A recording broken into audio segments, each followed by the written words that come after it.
오늘 허재무 씨가 준비한 2주의 한 장면부터 들어보도록 하겠습니다. 2주의 한 장면, 건들지 마라 말이야.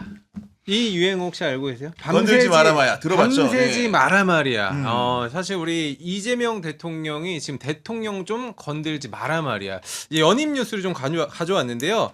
때 아닌 대통령 연임 개헌 논란과 관련해서 청와대가 직접 나섰습니다. 강훈식 비서실장은 헌법 체계가 허용하지 않고 현실적으로 불가능하다면서 이 대통령 뜻을 대신 전달을 했는데요. 조정식 국회의장이 꺼낸 이 개헌 관련 발언 논란에 대해서 좀 짚어보도록 하겠습니다. 네, 오늘 강훈식 비서실장이 굉장히 강도 높게 의견을 냈는데 대한민국 헌법 128조 2항은 앞으로도 흔들리지 말아야 한다고 생각한다. 이 말이 도대체 무슨 뜻입니까? 현직 대통령은 개헌을 하더라도 대상이 아니다. 뭐 이런 부칙 조항인데요. 근데 사실은 개헌이라고 하는 것은 과거의 헌법을 지우고 새 헌법을 만드는 거기 때문에 논쟁의 여지가 있는 항목이긴 해요. 아, 실제로 이제 요거를 현직 대통령이 적용해야 되는지 말아야 되는지 여부는 네. 학계에서도 의견이 갈리는 상황이긴 네네네. 하다. 네. 이런 말을 했는데 그럼에도 불구하고 강훈식 비서실장이 이 조항을 과거의 선례를 들어서 원칙을 제시했다라는 것은 더 이상 이 문제 가지고 우리 이재명 대통령 왈가왈부 좀 하지 말아달라 이 얘기를 공표한 거 아니겠습니까? 그렇죠. 법리적 해석이 아니라 정치적 영역이죠. 대통령의 연임을 원한다라고 된다면은 모든 이슈가 그걸로 빨려 들어가 버리고 극단적인 정쟁으로 가서 국정을 운영할 수가 없어요. 그래서 이런 이슈는 만들지 않는 것이 좋다라는 이제 원칙을 정한 거죠. 네. 그리고 제가 살펴보니까 강훈식 실장도 얘기했는데 대선 전 대통령 후보일 때도 실제로 본인도 변호사 법률가이기 때문에 우리나라 헌법 체계가 그것을 허용하지 않고 국민도 쉽게 용인하지 않을 것이기 때문에 현실적으로 불가능하다는 얘기를 이재명 대통령 본인 목소리로도 작년 5월에 말을 했거든요. 이거 불가능해요. 네. 이거는 그걸 헌법을 개정하겠다라고 하면 국회에서 과연 통과 가능성이 있느냐, 그리고 국민투표 붙였을 때 국민들이 찬성을 하겠느냐, 독재에 대한 막연한 두려움 때문에 연임이라는 규정에 대해서 대단히 민감하게 반응할 수밖에 없거든요. 그걸 조정식 우리 국회의장이 원론적인 거라고 얘기를 했지만 네. 분명히 실수였다라고 말씀을 드리고 이거는 맞아요. 네. 확실하게 끊었어야 돼요. 이거는.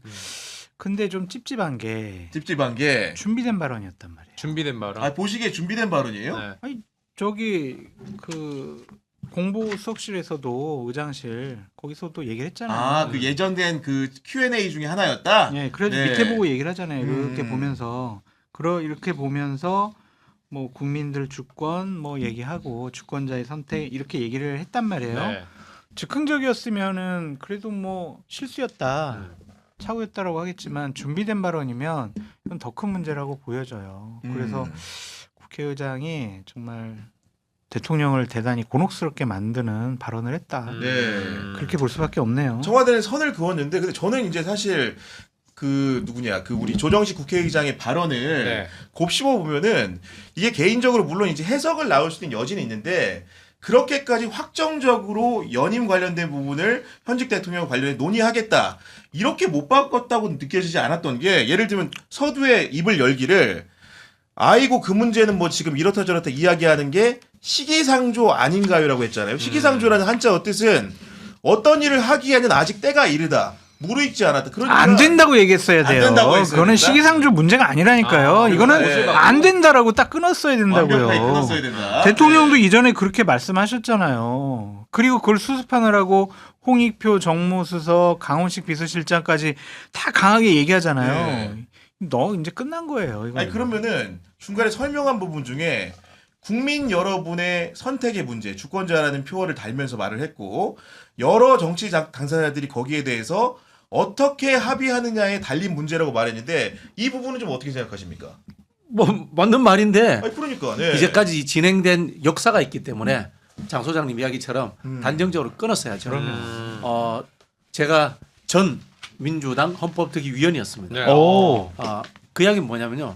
당, 국회, 정부 모두 수많은 헌법안을 다 가지고 있습니다. 그렇지. 그리고 이 맞아요. 주제가 논쟁점이었기 때문에 정답이 정리되어 있습니다. 맞아요. 그런 상황에서 시기상조다. 다음에 논의할 수 있다. 이거는 맞지 않는 이야기예요. 아, 그렇구나. 그러면은 네. 왜 이런 일이 생겼느냐? 이제 본인의 마음속에 들어갈 수 없으니까 짐작해 보자면 첫 번째 실수일 가능성, 네. 실수일 가능성. 네. 두 번째 과잉아부.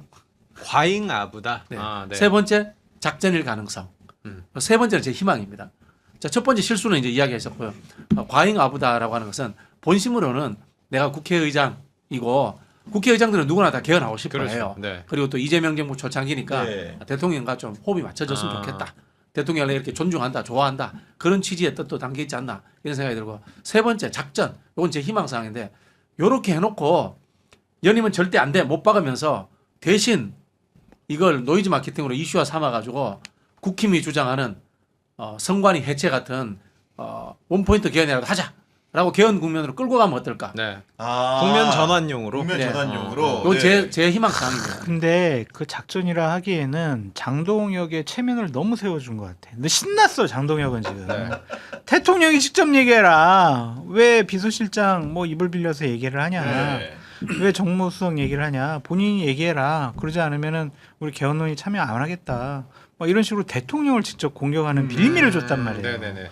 그러니까 조정식 국회의장이 이건 작전이라고 보기는 원장님 어려운 그러면 작전이라고 희망사항이지만 말씀을 하셨을 때 결과적으로는 이 작전이 지금 실패한 거로 보여지시죠? 아니요, 이거는 그냥 조정식 띄운 거 자체가. 의장이 프로세스를 밟아가면 되는데 또 후퇴해버려요.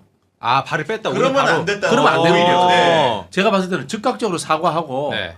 그래 뭐 나도 그 생각인데 말 실수였어. 뭐 연임은 안 돼. 대신 지금 국민의힘이 올림픽 공원에서 주장하고 있는 원포인트 선관위 해체 개헌부터 하자. 이렇게 딱 감아서 들어가야죠. 아니 그러니까 저는 오히려 이 부분 논의라는 게 사실 어제 말한 부분이 사실과 다르니까 끝이 아니라 실제로 한국 사회를 건전하게 바꿀 수 있는 방면은 논의가 돼야 되고 사실은 그 4년 중임 연임을 비롯한 권력구조 개편이라는 게 네. 지금까지 우리 한국 정치사에서 민주화 이후에 정말로 많은 정부마다 화두가 됐었는데 이걸 제대로 논의한 정부가 없었다 이런 생각이 좀 드는 거고 이번에 이 일을 좀 기화로 삼아서 5년 단임제에 대해서 다시 한번 생각해보자 이런 논의가 촉발이 된다면 좀 어떨 것 같으십니까? 장동혁이 그거를 안 할 것 같아요. 그러니까 저 사람은 지금 당권을 유지하는데 혈안이 되어 있기 때문에 대통령께서 나는 연임에 관심도 없고 생각돼 본 적이 없어요라고 얘기하더라도 네. 진짜냐? 계속 그렇게 하면서 그냥 시비 걸고 공격하는 수단으로 삼을 것 같아요. 각서라도 써라. 뭐 이런 식으로 해가지고 오늘 대통령실에서 나온 그 비서실장의 발언 이게 대통령의 뜻을 전달을 한 거긴 한데 이건 소용이 100%겠죠. 없는 거예요? 장동혁한테는 소용이 없죠. 아, 대통령 본인이 장동혁 직접 그냥 나오셔야 된다. 대통령의 육성으로 본인 입으로 얘기를 해라. 그렇게 얘기를 하고 있으니까. 그러니까 네. 그게 정말 대통령한테 그런 약속을 듣고 싶어 한다라는 측면도 있지만 더 네. 강한 거는 그냥 공격의 수단으로 그냥 트집 잡아가지고 이걸 가지고 그냥 대통령 공격하려고 그냥 연임하려고 그런 독재하려고 그런다고 그냥 그렇게 뒤집어 씌우려고 공격의 수단으로 삼는 거기 때문에 네. 이거는 안 될 것 아니 근데 같아요. 우리 장소님 말씀도 일리가 분명히 있긴 한데 네. 그 사실은 대통령 5년 단임제 같은 경우에는 학계에서건 정치권에서건 역대 대통령이건 다 문제가 있고 바꿔야 되는 제도라고 지적을 해온 거 아닙니까 지금? 바꿔야 되는데요. 네. 역대 국회의장님이라든가 역대 대통령들이 개헌이 어떻게 됐는지 개헌 공부를 제대로 안 하셨어. 개헌 내용을 공부를 안 하셨다는 게 아니라 개헌의 역사적 맥락, 대한민국의 개헌의 역사적 맥락은 두 가지입니다. 쿠데타와 혁명입니다. 쿠데타와 혁명이다. 네. 쿠데타가 일어나면은 개헌을 합니다. 박정희 쿠데타에서 개헌했죠. 5.16 쿠데타에서 개헌했죠. 전두환 12.12 쿠데타에서 개헌했죠. 그다음 혁명, 4.19 혁명. 4.19 그리고 뭐 6.25 항쟁도 혁명의 연장선상에서 보면은 지금 60체제를 만들었고, 그래 즉 시민 사회가 동의하는 시민들이 동의하는 혁명이나 또는 총칼 들고 나와서 권력이 진짜 폭력적으로라도 바꿀 수 있는 상황이 되지 않으면은 우리나라에서는 개헌이 잘 안 됐다는 겁니다. 즉 이 뜻은 현직 국회의원들이 전부 다 개헌 반대 세력이라는 뜻입니다. 그런 말씀 주신 건데 왜냐하면 우리 국민들에 대한 인식 조사를 갤럽에서 정기적으로 하는데 네. 올해 1월 2주차에도 조사를 한 게 있고 그 제목은 대통령제 개헌 관련 인식 요약 보고서라는 건데 거기서 응답자들의 답변을 보면은 대통령제 개헌에서 필요하다는 의견이 49.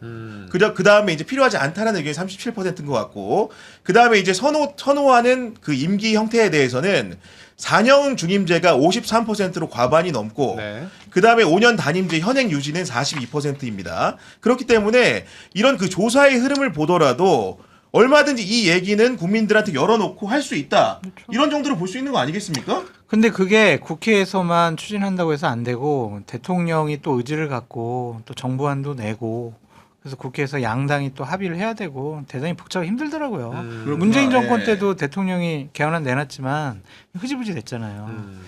그러니까 이게 대단히 어려운 문제예요, 그냥.